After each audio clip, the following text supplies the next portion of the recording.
జిల్లా ప్రజల కోసం ఎన్ని సేవలు చేశారు. ఆఖరికి ఎవరైనా తన సహాయం కోసం వస్తే వాళ్ళని తన కారులోనే కూర్చోబెట్టుకుని ఆఫీస్ వరకు తీసుకువెళ్లి ఏ ఆఫీసర్ అయినా, కలెక్టర్ అయినా, ఆర్డీఓ అయినా ఎవరికి ఏ అవసరం వస్తే అక్కడికి వెళ్లి పరిష్కారం చేసేవాడు వివేకానంద రెడ్డి గారు. అలాంటి నాయకుడిని ఈ రోజు భూతద్దం పెట్టుకుని వెతికి చూసినా అలాంటి నాయకుడు కనిపించడు. అంత మంచి మనిషి వివేకానంద రెడ్డి గారు. అంత మంచి మనిషిని హత్య చేస్తే 5 సంవత్సరాలు అయింది. 5 సంవత్సరాల క్రితం హత్య చేస్తే ఈ రోజు వరకు కూడా న్యాయం చేయలేదు. ఎందుకంటే జగన్మోహన్ రెడ్డి గారు తన అధికారాన్ని అడ్డేసి మరి హంతకుల్ని కాపాడుతున్నాడు కాబట్టి. సిబిఐ చెప్తూనే ఉంది, ఈ హత్య చేసిన వారికి, హత్య చేయించిన వారికి అన్ని సాక్ష్యాలు చూపిస్తూనే ఉంది.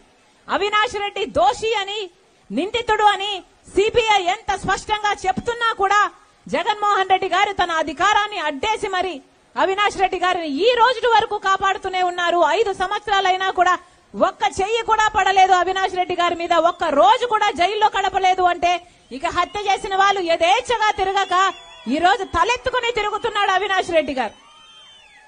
సిబిఐ స్పష్టంగా చెప్తుంది, గూగుల్ మ్యాప్స్ సాక్ష్యాలున్నాయని చెప్తుంది. హత్య చేసిన వాళ్ళు, హత్య చేయించిన వాళ్ళు కలుసుకున్నారు, ఆ రోజు కలుసుకున్నారు, ఆ ముందు రోజు కలుసుకున్నారు, ఒకటే చోట ఉన్నారు, ఇవిగో సాక్ష్యాలు అని సిబిఐ చూపుతుంది. సిబిఐ చెప్తుంది వాళ్ళ ఫోన్ రికార్డ్స్ ఉన్నాయి, హత్య చేయించిన వాళ్ళు, హత్య చేసిన వాళ్ళు మాట్లాడుకున్నట్టు వాళ్ళ ఫోన్ రికార్డ్స్ మ్యాచ్ అవుతున్నాయని సిబిఐ చెప్తుంది. ఆ సాక్ష్యాలను బయటపెట్టింది, పేపర్లన్నీ కూడా ప్రసారించాయి.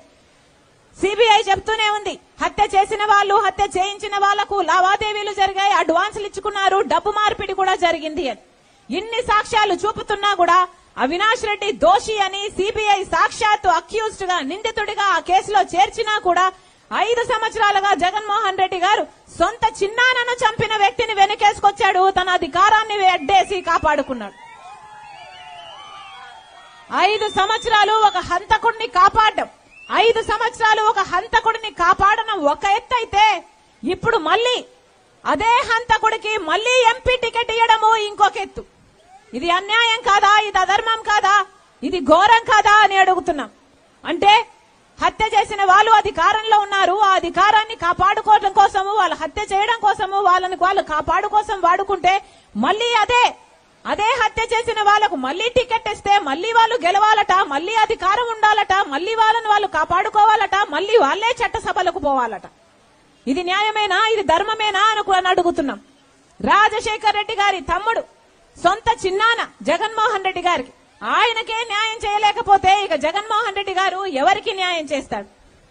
ఈ దారుణం తట్టుకోలేకే, ఈ అన్యాయం తట్టుకోలేకే, ఈ ఘోరం తట్టుకోలేకే మళ్లీ హంతకులు గెలవకూడదు, మళ్లీ హంతకులు చట్ట సభలకు వెళ్లకూడదు అనే ఈ రోజు రాజశేఖర్ రెడ్డి బిడ్డ ఈ నిర్ణయం తీసుకుంది.